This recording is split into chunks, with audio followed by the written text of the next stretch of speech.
In today's video, I'm going to teach you how to make an online store using Hostinger.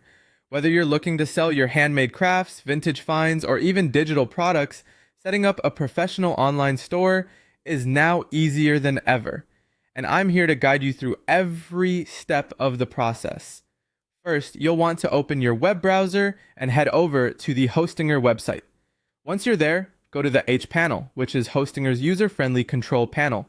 This is where everything starts, your central hub for managing your website. Next, click on the Websites tab. This section allows you to manage and oversee all the websites you have hosted with Hostinger.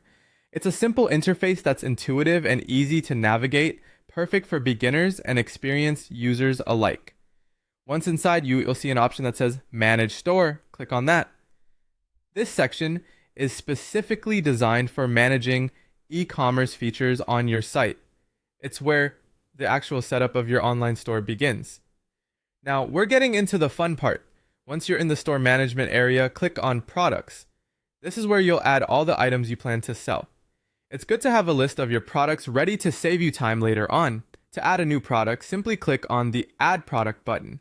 This option will take you to a detailed entry screen where you can input all relevant information about each product. Begin by choosing what type of product you want to add. After you've made your choice, the next step is to add a product image. Make sure it's clear and visually appealing, as this image will be the first impression your customers get of the product. Next, you'll need to type in the title of your product. The title should be clear and descriptive. Make sure it accurately reflects the item you're selling to attract potential buyers effectively. Following the title, you'll have the opportunity to add a subtitle.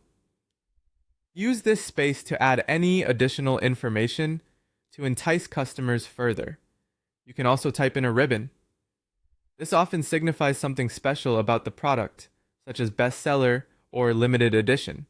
It's a great marketing tool to highlight important aspects of your product.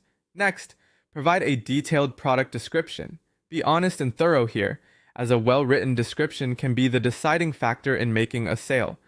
Once that's done, type in the price. Be sure it reflects the value of your product while remaining competitive within your market. Now, you can add any additional info sections that might be helpful to your customers, like sizing guides or material details. This information increases transparency and improves customer trust. If there are any custom